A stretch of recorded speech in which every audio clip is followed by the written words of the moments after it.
जिस दिन उससे मुलाकात हुई थी उसके दूसरे दिन नींद खुली तो देखा मैंने देखा मेरे कंधे पर ये देखिए।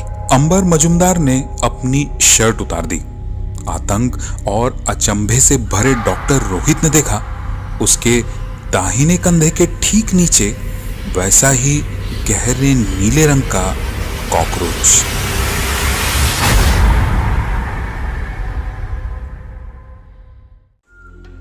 कहानी विद किशोर में आपका स्वागत है।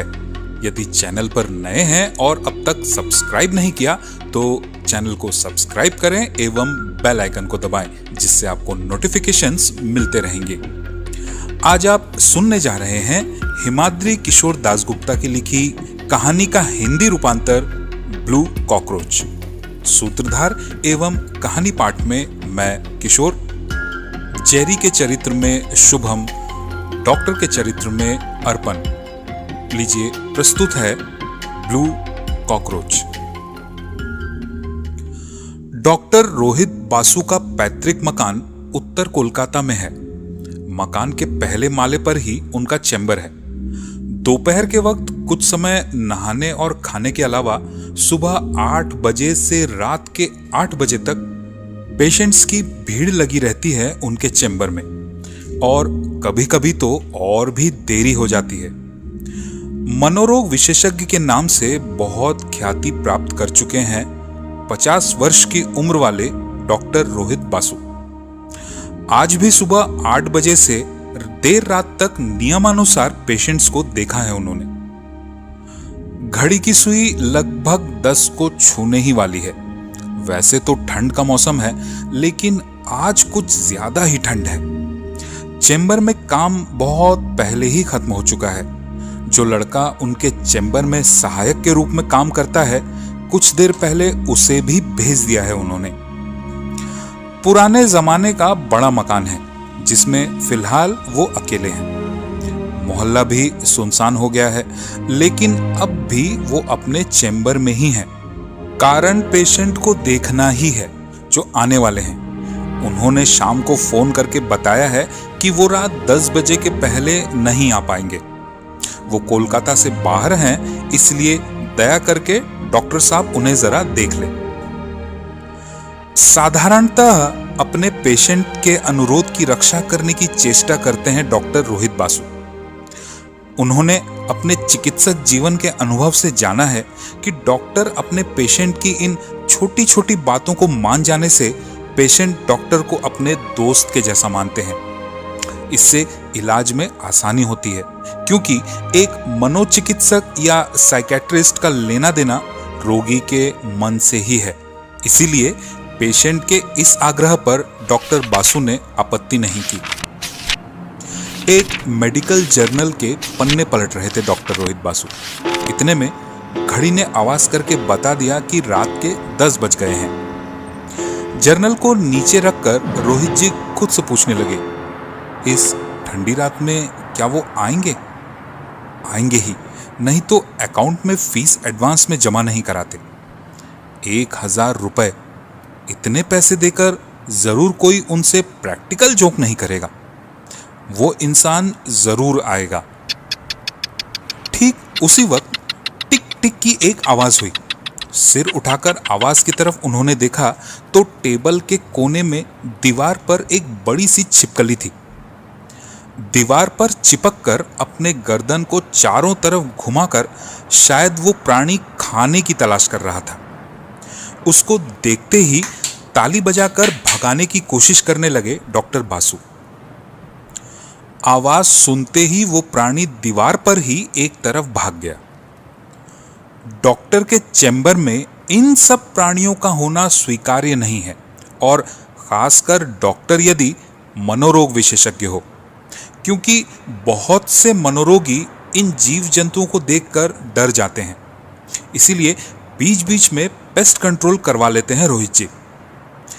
पिछली बार कब करवाया था याद नहीं। कल ही एक बार खबर देनी पड़ेगी पेस्ट कंट्रोल वालों को स्प्रे करवाने के लिए। दरवाजे के बाहर एक अस्पष्ट पैरों की आवाज सुनकर उस तरफ देखे डॉक्टर बासु। उनके चैम्बर का दरवाजा रास्ते से लगा हुआ है। डॉक्टर साहब, अंदर आ सकता हूँ? आज इस वक्त का मेरा अपॉइंटमेंट है। हाँ आइए, मैं आपका ही इंतज़ार कर रहा था। एक आधेड़ उम्र के हृष्ट पुष्ट व्यक्ति ने अंदर प्रवेश किया। उन्होंने एक महंगी लेदर की जैकेट, कलाई पर एक महंगी घड़ी और उंगलियों में सोने की अंगूठियां पहनी हुई थी। उनको देखकर रोहित जी को लगा कि वो एक धनवान व्यक्ति हैं। उन्होंने हाथ जोड़कर नमस्कार करते हुए डॉक्टर बासु से शुरू में ही कहा, अब मुझे माफ़ कीजिएगा, मैं इतनी देर रात में आपसे मिलने आया। असल में थोड़ी देर पहले ही एयरपोर्ट पर उतरा हूँ। 2 दिन बाद की ही मेरी फ़्लाइट है, समय नहीं था इसलिए। ठीक है, आप बैठिए। वो बैठ गए। फिर एक रुमाल निकालकर अपने चेहरे को पोंछा। चेहरे को देखकर लग रहा था कि घबराए हुए हैं। वो घबराहट फ्लाइट पकड़ने की जल्दी के लिए है या फिर उनकी तबीयत ठीक नहीं है, उस समय डॉक्टर बासु समझ नहीं पाए। रोगी से उनके रोग के संबंध में पूछने के लिए पहले नियमानुसार अपने राइटिंग पैड और पेन को अपनी तरफ खींचते हुए डॉक्टर बासु ने पूछा, अपना नाम और उम्र बताइए। जी, दीनानाथ पाकराशी, उम्र 50। अच्छा, अब अपनी तकलीफ बताइए। सब कुछ खुल के बताइएगा, कुछ भी छुपाइएगा नहीं। इससे आपका इलाज करने में मुझे सुविधा होगी। लेकिन क्या आप मेरी बातों पर भरोसा करेंगे? अब तक मैंने जिसे भी ये बात बताई उसने मेरी बात पर भरोसा नहीं किया। फिर किसी ने सलाह दी कि मैं आपसे मिलूं, इसलिए मैं आपके पास आया हूँ। मैं एक अद्भुत परिस्थिति में हूँ डॉक्टर साहब। तो क्यों नहीं करूँगा, ज़रूर करूँगा। आप सारी बातें खुल के बताइए। डॉक्टर साहब के आश्वासन को सुनकर उस इंसान की घबराहट थोड़ी कम हुई और शुरू हुई उन दोनों के बीच की बातचीत। असल में मुझे जिस चीज़ से डर लगता है वो है कॉकरोच। कॉकरोच से डरता हूँ मैं। बहुत लोगों को ऐसा होता है और इलाज करने पर ठीक भी हो जाता है। अब आप मुझे बताइए, आपको ये कॉकरोच का डर कब से है? बचपन से है क्या? इलाज के लिए मुझे केस हिस्ट्री जानना ज़रूरी है। नहीं, बचपन से नहीं। मैं जब छोटा था तो हमारे घर पर कॉकरोच थे। मैं उन पर इंक डाल के सफ़ेद कागज़ पर छोड़ देता था। फिर उनके आड़े टेढ़े पैरों के निशान कागज़ पर पड़ते थे, जिन्हें देख के मैं कुछ भी होता था। उस समय हाथ से कॉकरोच को पकड़ भी लेता था, लेकिन कभी घिन या डर नहीं लगा मुझे। तो इनसे डर कब से लगने लगा? लगभग 1 महीने से। मतलब जब से उसने मेरे शरीर पर आश्रय लिया है तब से। मतलब? रुकिए, पहले मैं आपको उसे दिखाता हूँ, तब आप समझ पाएंगे। कहकर ही दीनानाथ जी चेयर से खड़े होकर अपने जैकेट को उतार दिए। उन्होंने अंदर शर्ट पहना हुआ था, जिसे खींचकर दाहिने कंधे के नीचे उतार दिए। कमरे के उजाले में डॉक्टर बासु ने देखा दीनानाथ जी के कंधे के नीचे दिखने लायक एक गहरे नीले रंग का कॉकरोच। साधारणतः हमारे देश में नीले रंग के कॉकरोच नहीं पाए जाते। उसे देखते ही डॉक्टर बासु समझ गए कि वो एक टैटू है, और वो भी विदेशी। उस टैटू की बात कर रहे हैं? हाँ, वो सारा दिन वहीं पर रहता है, लेकिन रात होते ही वो जाग जाता है और पूरे शरीर पर चलने लगता है। मेरी नींद खुल जाती है। कभी कभी शरीर से बाहर भी निकलता है, लेकिन रात होते होते ही वापस उसी जगह पर आ जाता है।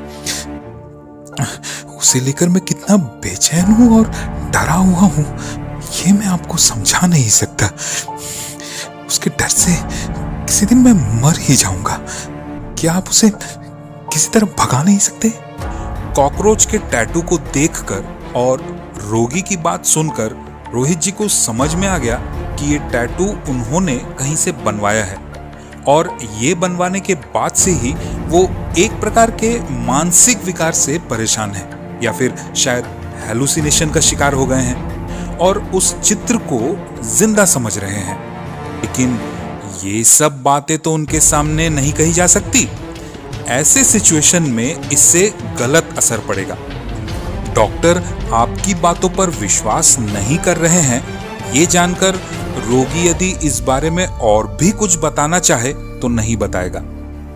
इससे डॉक्टर को रोगी के मन की बात जानने में दिक्कत होगी। इसलिए डॉक्टर को दीनानाथ जी की सारी बातों पर विश्वास हो गया है, ऐसा उन्होंने दिखाया। मैं समझ गया, आप घबराइए मत।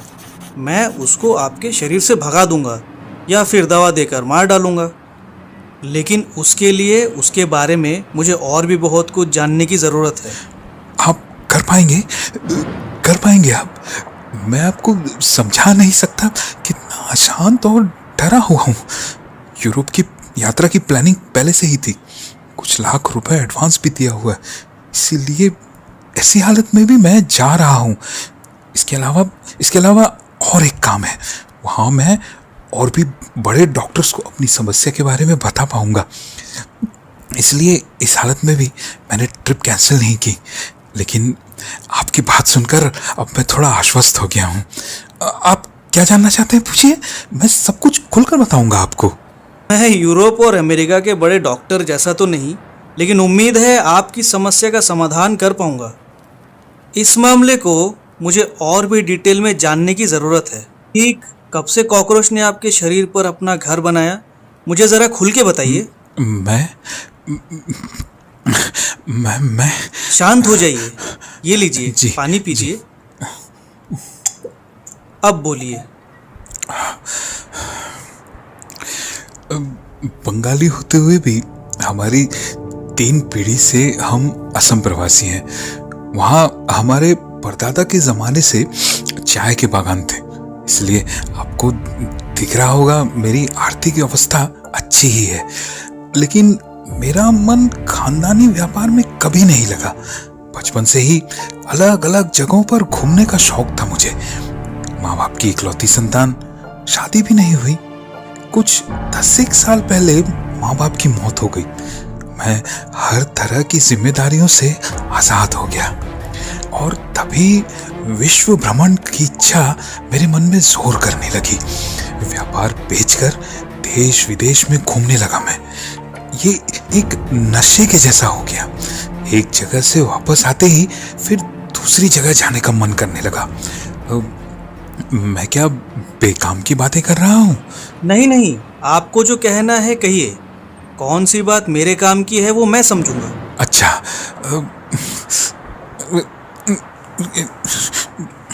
क्या हुआ? लगता है कॉकरोच फिर से चलने लगा है। दिक्कत यह है कि अगर मैं अपने कपड़े उतारकर आपको दिखाना चाहूं तो वो तुरंत अपनी जगह पर आकर बैठ जाएगा। आप देखना चाहेंगे? नहीं, दिखाने की ज़रूरत नहीं है। उसे अपनी तरह हिलने डुलने दीजिए, चलने दीजिए। जब मैं यहाँ हूँ तो आपको डरने की ज़रूरत नहीं है। आप अपनी बात पूरी कीजिए। हाँ, जो मैं कह रहा था कि पिछले 10 सालों में बहुत से देश घूम आया हूँ मैं। पिछले महीने मैं गया था साउथ अमेरिका के कुछ देश देखने के लिए। कोलंबिया, पेरू होते हुए मैं पहुंच गया एक छोटे से देश इक्वाडोर में। उस देश की विशेषता ये है कि हर तरफ अलग अलग प्रकार के कॉकरोच देखने को मिलते हैं, लेकिन वहीं से ये विपदा मेरे शरीर पर आकर बैठ जाएगी, ये मुझे मालूम नहीं था। वो भी बहुत अद्भुत तरीके से। 3 दिन तक मैं देश के अलग अलग जगह पर घूमा। उसके बाद एयरपोर्ट के पास ही एक होटल में कमरा लिया रात बिताने के लिए, क्योंकि दूसरे दिन मुझे उस देश की राजधानी क्विटो से फ्लाइट पकड़नी थी अपने देश लौटने के लिए। रात 10 बजे के आसपास जब रिसेप्शन से अपने कमरे की चाबी लेने लगा, ठीक तभी एक अफ्रीकन युवक कमरे की तलाश में वहां पहुंचा। उसे देखकर रिसेप्शनिस्ट ने कहा, एक भी रूम खाली नहीं है सर। ना सिंगल बेड ना डबल बेड। एक ही डबल बेडरूम खाली था जो मैंने अभी इन जेंटलमैन को दे दिया। यही सुनकर वो अफ्रीकन युवक मेरी तरफ देखकर कहने लगा, मेरा नाम जेरी ग्रे है। मैं पेशे से एक जीव वैज्ञानिक हूँ। इस देश में आया था रिसर्च के काम से। कल की फ्लाइट से अपने देश लौट जाऊंगा, इसलिए कमरा ढूंढ रहा हूँ। लेकिन टूरिस्ट सीजन होने के कारण कहीं भी कमरा नहीं मिल रहा। बहुत मुश्किल में पड़ गया हूँ।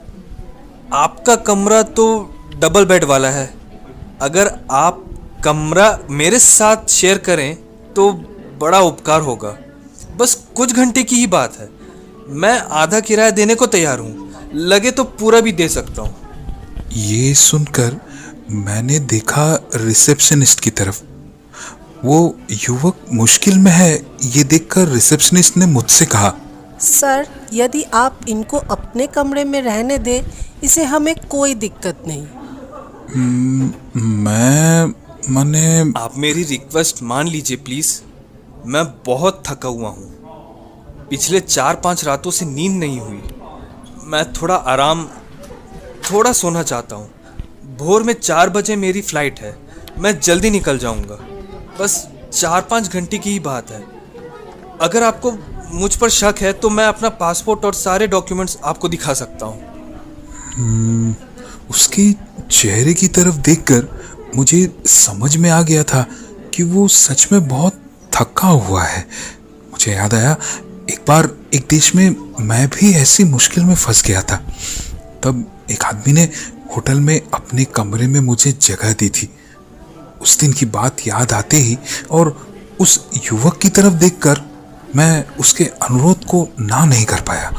मैंने उससे कहा, नहीं, पैसे देने की ज़रूरत नहीं, तुम मेरे साथ कमरा शेयर कर लो। मेरी बात सुनकर जैसे उसने चैन की सांस ली। रिसेप्शन की फॉर्मेलिटी पूरी करके जेरी नाम के उस युवक को लेकर मैं अपने कमरे की तरफ बढ़ा। यहां तक कहकर दीनानाथ रुक गए, जिसके बाद अपने शरीर को इस तरीके से नचाने लगे जैसे उनके कपड़े के अंदर कुछ घुस गया हो। ये देखकर रोहित जी को अनुमान हो गया कि उन्हें फिर से दौरा पड़ने लगा है। शरीर को एक बार और झटका देकर दीनानाथ जी ने अपनी बात फिर से शुरू की। जेरी को लेकर होटल के कमरे में गया। कमरे में सफेद बेडशीट के साथ एक बड़ा सा डबल बेड वाला कमरा था।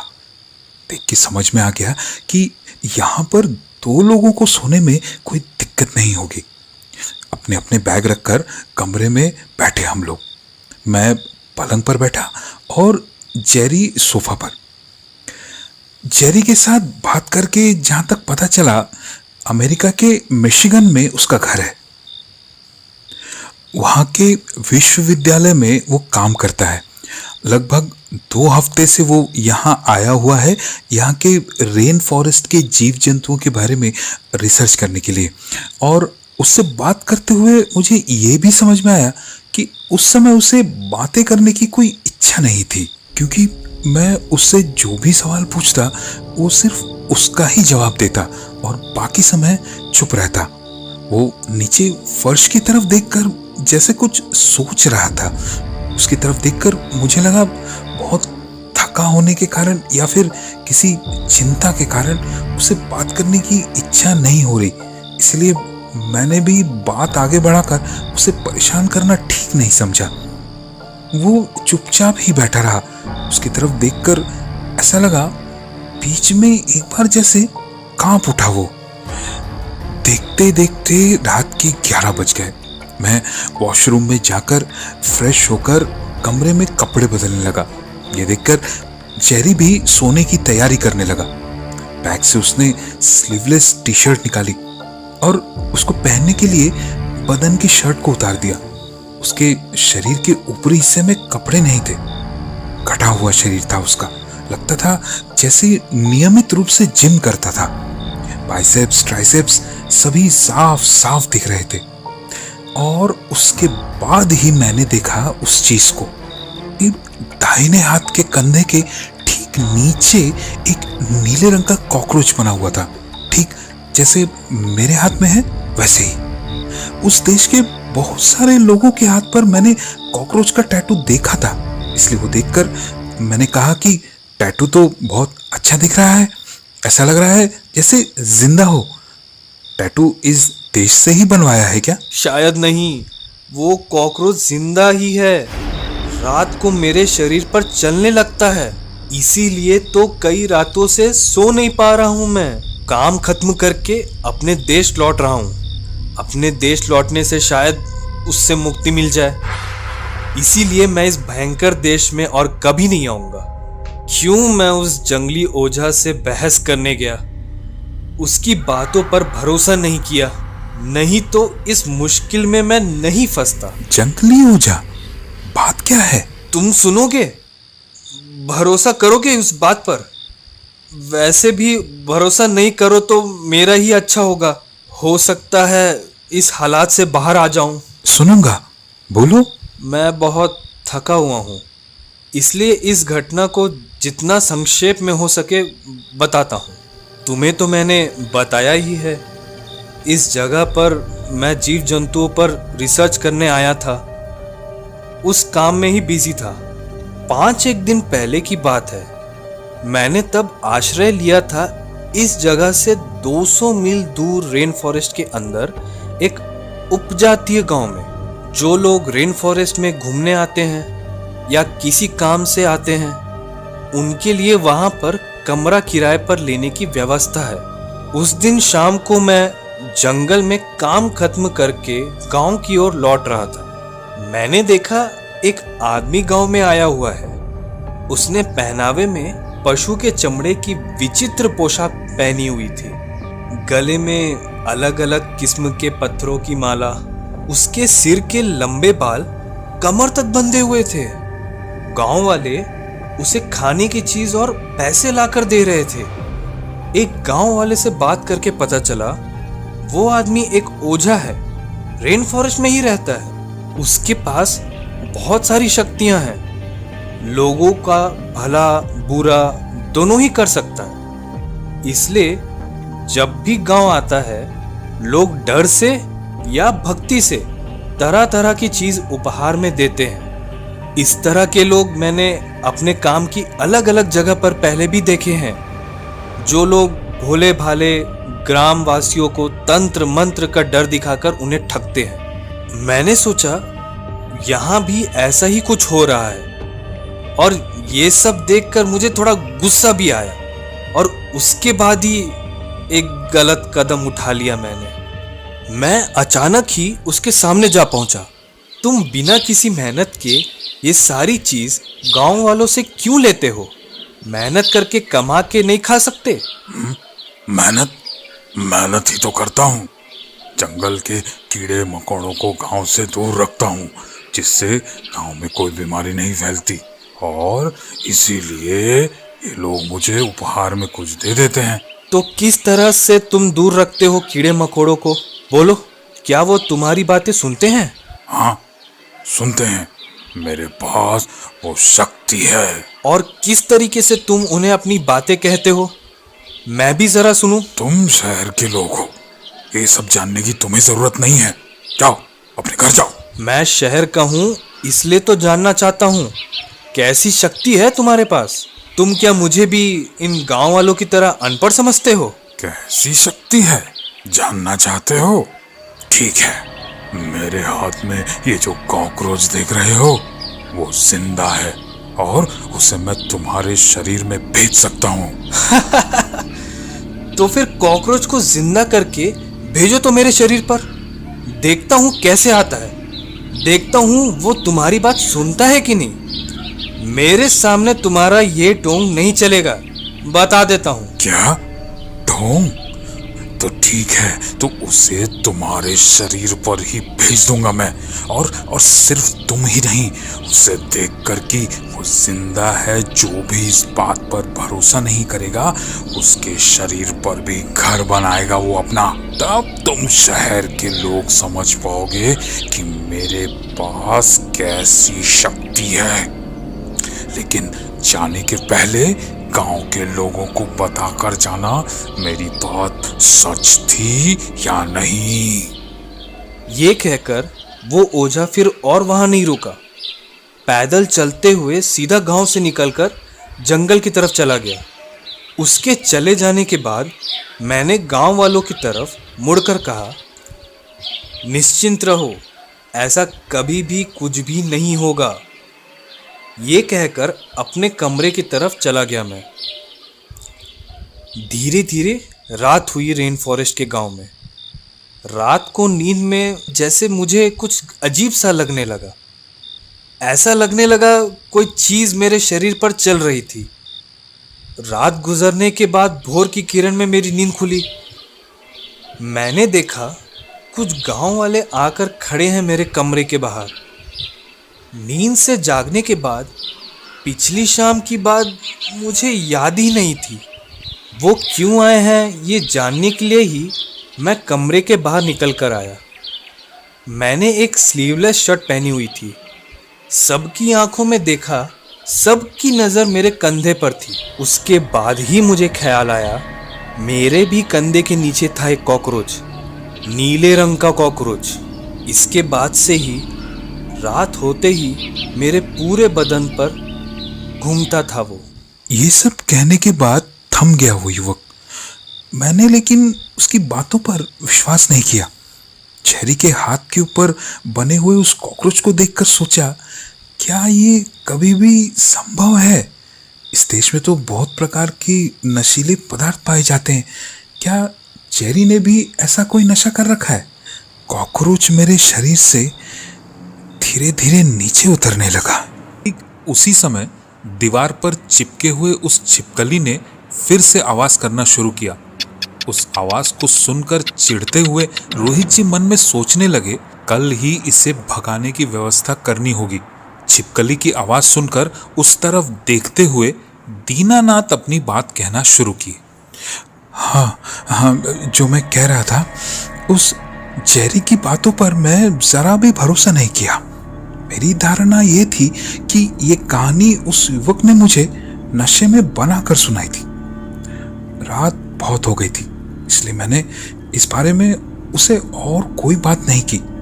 थोड़ी देर में कमरे की बड़ी लाइट बुझाकर एक नाइट लैंप जलाकर बिस्तर पर आसपास लेट गए। आधी रात में मेरी नींद खुल गई। मैंने देखा जेरी दूसरी तरफ करवट करके सो रहा था। मैं भी दूसरी तरफ करवट करके सोने लगा। ठीक तभी एक अद्भुत चीज देखी। बड़े से बिस्तर के दूसरी तरफ सोए हुए युवक के कंधे से वो कॉकरोच कूद कर नीचे उतरा पलंग पर। के बाद सफेद बिस्तर पर चलते हुए धीरे धीरे बढ़ने लगा मेरी तरफ। ये सपना था या सच में, उस वक्त मैं ठीक से समझ नहीं पाया। वो कॉकरोच धीरे धीरे मेरी तरफ बढ़ने लगा। मेरा सीधा हाथ उसके तरफ ही था। वो जब मेरे हाथ के बिल्कुल करीब आ गया तब मैंने अपने हाथ को हटाने की कोशिश की, लेकिन मेरे शरीर का कोई भी हिस्सा हिला नहीं पाया। एक बड़े पत्थर की तरह भारी हो गया था मेरा शरीर। और उसके बाद एक समय मेरे हाथ पर चढ़ गया वो कॉकरोच। कॉकरोच का स्पर्श पाते ही मेरा शरीर जाने कैसे, मेरे शरीर में एक अद्भुत अनुभूति हुई। एक मुहूर्त में ही मुझे गहरी नींद आने लगी और मैं सो गया। दूसरे दिन भोर में जब मेरी नींद खुली तब जेरी कमरे में नहीं था। आधी रात में ही अपना सामान लेकर वो निकल गया था फ्लाइट पकड़ने।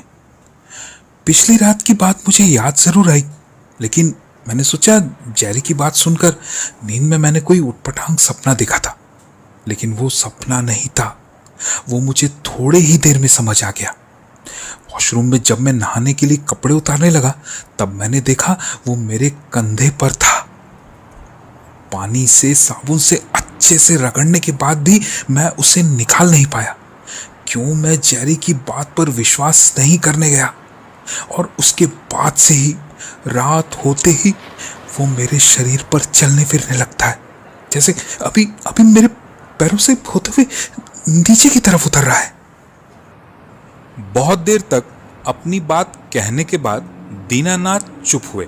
उसके बाद वो डॉक्टर की तरफ देखते रहे उनकी प्रतिक्रिया सुनने के लिए। डॉक्टर साहब भी इतनी देर तक ध्यान लगाकर सुन रहे थे। दीनानाथ के शरीर में कॉकरोच के आने की बात और उसके साथ ही साथ उस घटना का मन ही मन विश्लेषण करने की कोशिश कर रहे थे।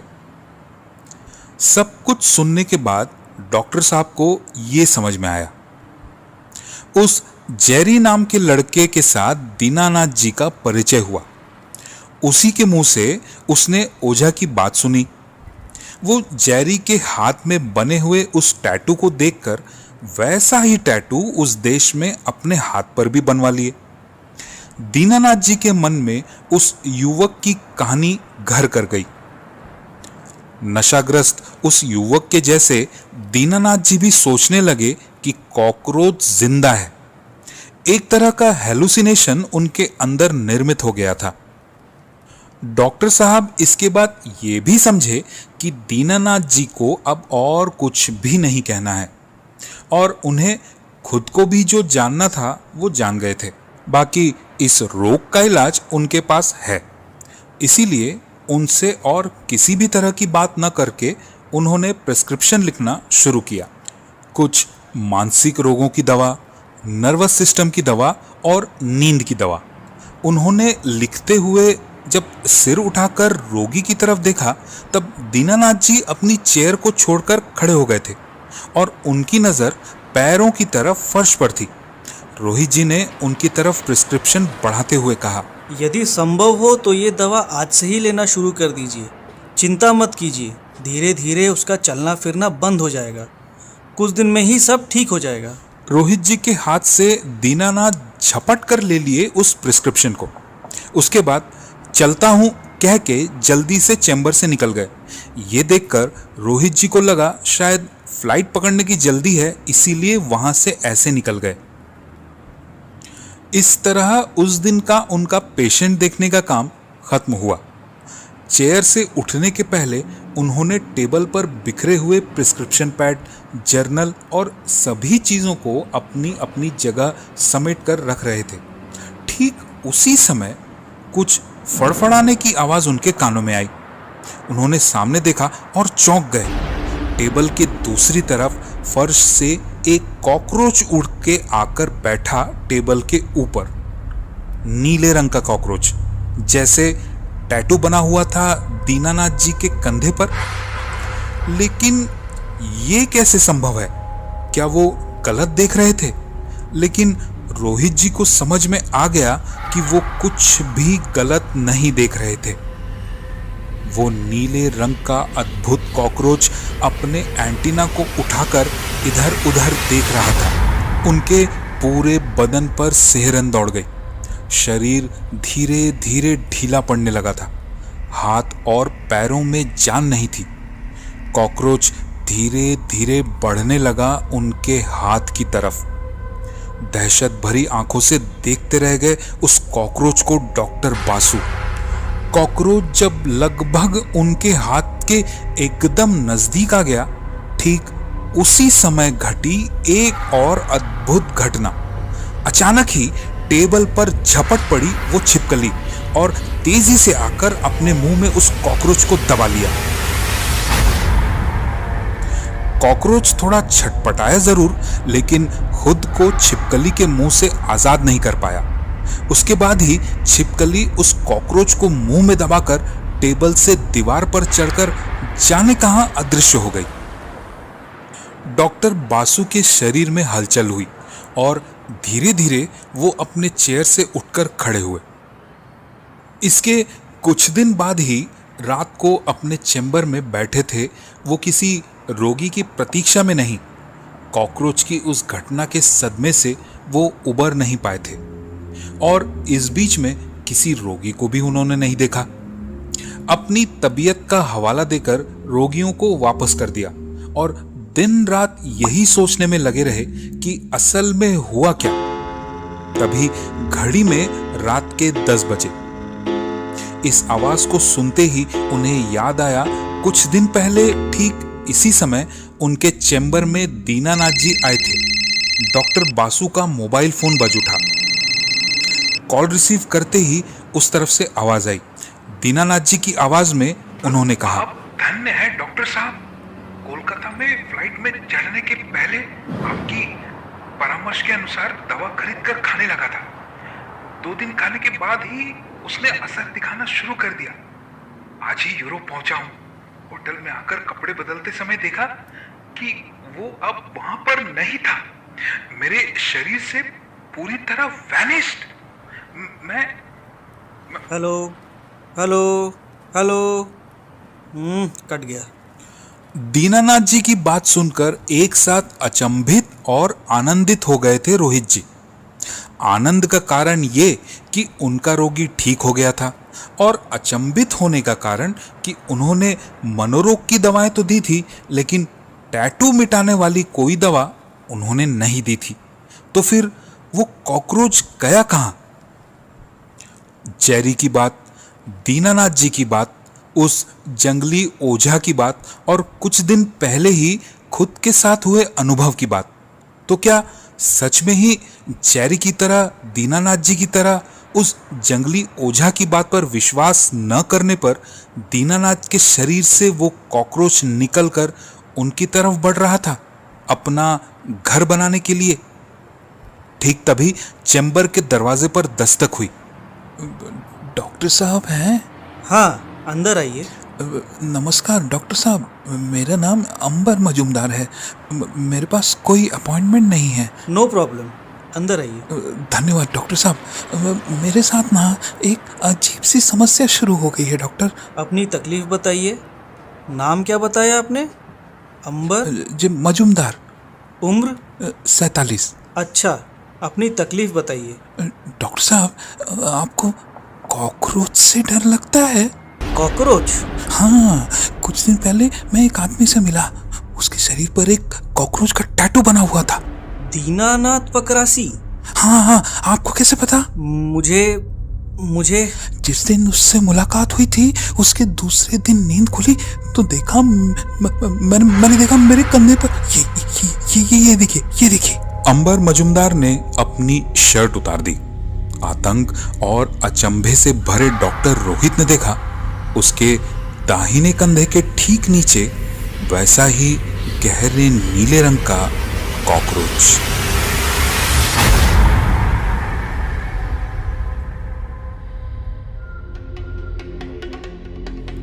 आप सुन रहे थे हिमाद्री किशोर दासगुप्ता की लिखी कहानी का हिंदी रूपांतर ब्लू कॉकरोच। कहानी आपको कैसी लगी हमें कमेंट सेक्शन में जरूर बताइएगा। मिलते हैं अगली कहानी में, तब तक के लिए कहानी विद किशोर की ओर से नमस्कार।